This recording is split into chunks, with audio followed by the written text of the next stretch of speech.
Hi guys, I'm going to be showing you today how I painted the palm tree shadows in this tropical painting. This was painted on a 16 by 20 inch cotton stretched canvas, and I've got the colors that I've used popping up. I will also link them below along with the paint brushes I used. I hope you enjoy and thank you for watching.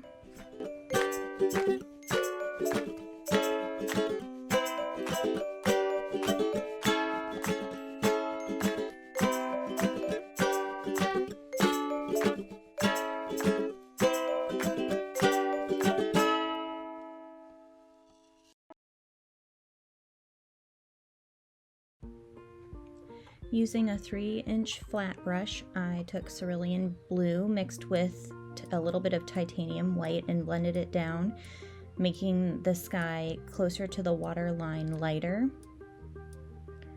When you're putting in a big sky, use a big brush, especially if you're having trouble blending. It's really going to help, blend that out quicker before it dries. So the faster you can get it on there, the better. I think I got that one from Hobby Lobby in a value pack, and it was really inexpensive. Then with phthalo blue, using a smaller flat brush, I put in the water line, and to that I added a little bit of light aqua green. It's a really pretty color, and it's actually by Master's Touch, which is the Hobby Lobby brand. I love that color, so I usually buy that one, but with that, I also blended in a little bit of raw sienna, kind of closer to the shoreline. And then once I got to the actual sand part, I used raw sienna with just a tiny bit of the phthalo blue. Since it's got a really orange tint to it, the raw sienna, the blue is going to kind of help tone it down a little bit. So I'm just blending that out.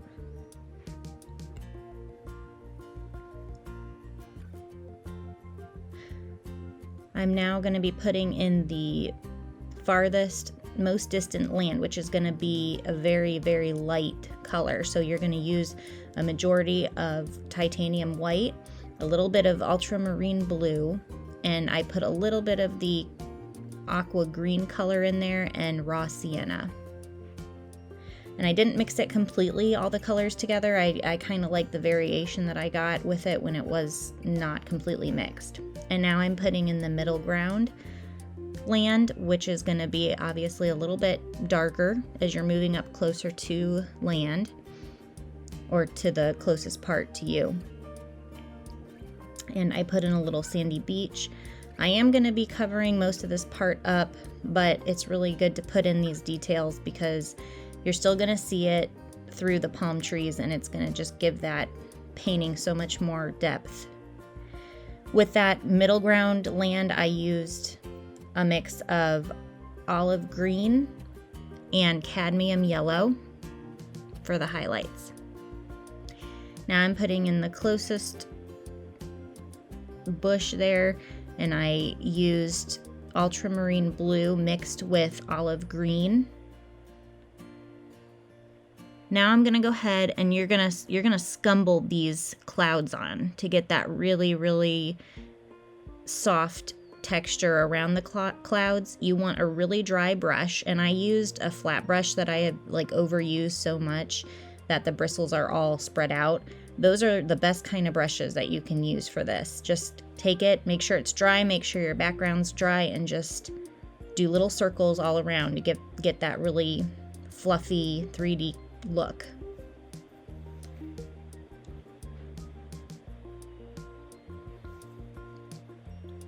Now I'm putting in the shadows.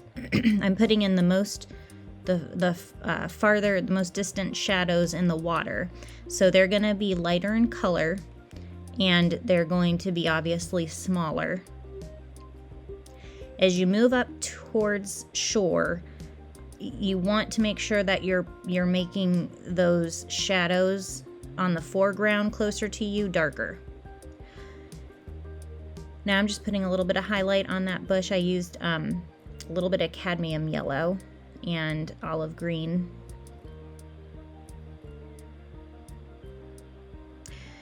Don't be afraid to really get in there with your shadows and use different variations of colors. There's lots of different types of shadows. There's cast shadows, form shadows, you've got farther shadows, closer up shadows. They're all gonna be, you know, some of them are gonna be lighter, darker. So variation is good when it comes to that.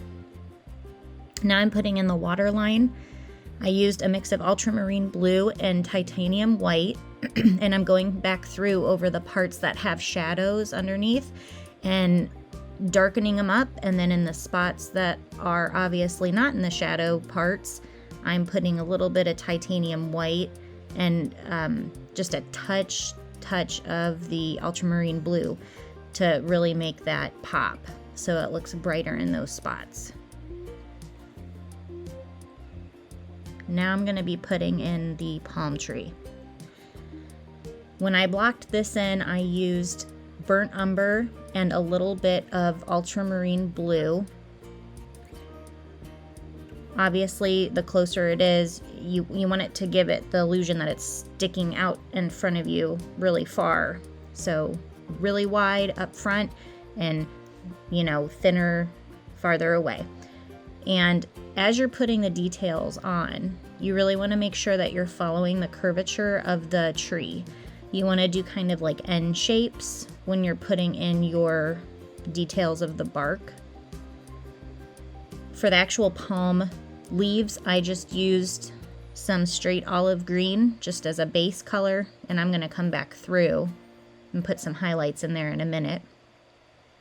So for the bark, I'm just using I'm using different variations of black.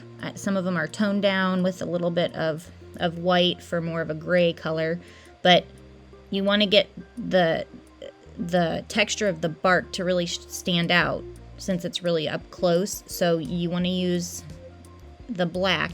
I did kind of horizontal lines and then vertical lines, of course following that U or that N shape still.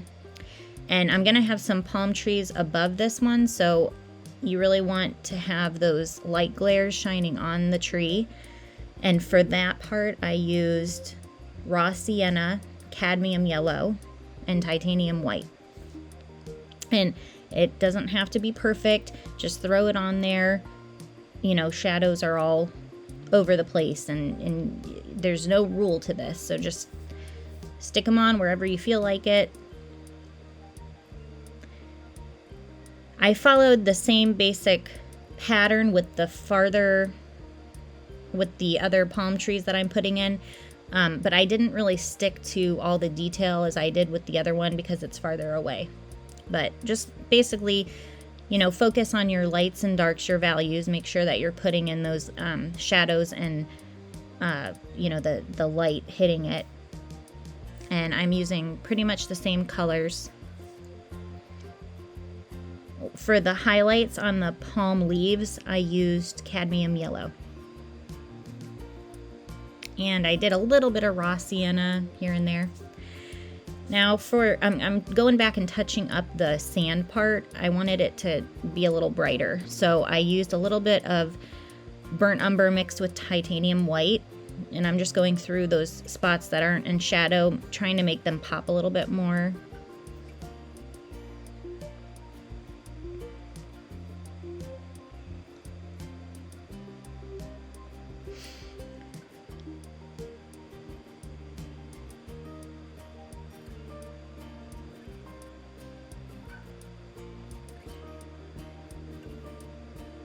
And I'm just putting in a little bit more shadows. I did a little bit lighter of a color just to give it some depth in the shadows. Putting some more highlights on those and touching up the big palm tree there with some more of that titanium white and the raw sienna and cad yellow mixture, but I just brightened it up a little bit.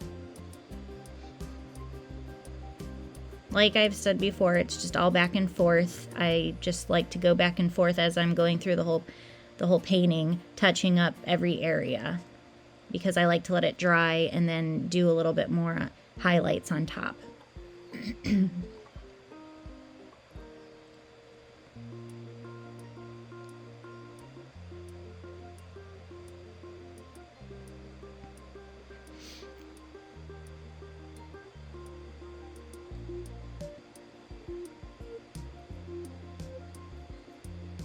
Now I'm going through and putting just a little bit of the texture in the water, some like little waves and things like that, and just concentrate on darkening up some of the waves, and you know, using more blues obviously on the shadows, and then, you know, in the light spots use lighter color.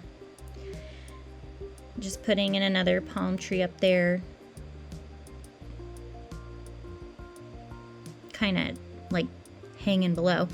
I put in a palm tree on the left side, but it looked kind of like a dinosaur was hovering over everything, so it was really awkward looking, so I wiped it off real quick with a baby wipe.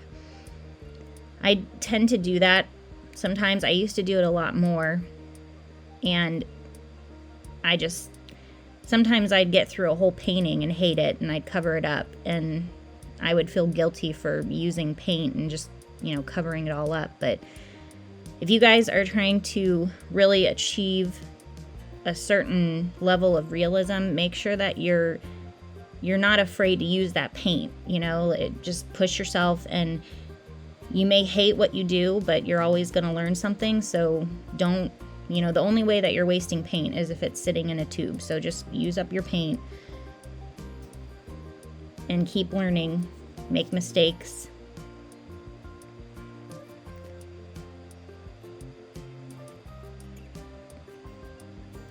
So right now I'm just going through and pretty much doing a bunch of touch-ups, highlights.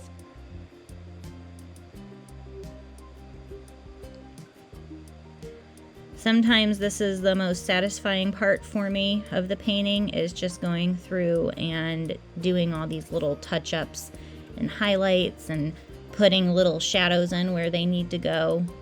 I really feel like sometimes it pulls the painting all together.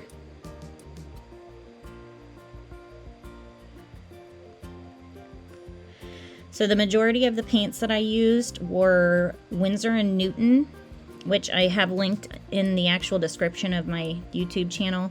And I really like those paints, and I also really like Liquitex Basics.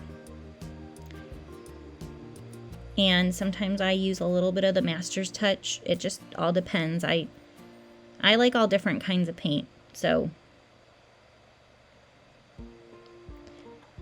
I find good in a lot of different ones. But if you're starting out, do Liquitex Basics. They're affordable, and you know, sometimes the scariest part in painting, like I said, is just afraid that you're gonna make mistakes and waste paint. So, you know, buy what you can afford and just paint.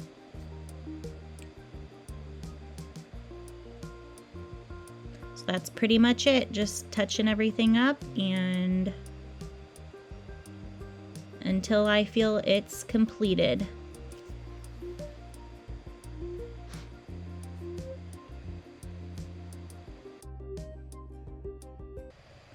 Thank you so much for watching. I hope you liked this painting tutorial. If you have any questions or comments, please feel free to leave them below. I will be posting weekly tutorials on subjects like still life, landscapes, and some animal paintings. So if you want to follow, please like and subscribe, and make sure to click the bell to be alerted of upcoming videos. And I will see you guys next time. Thank you!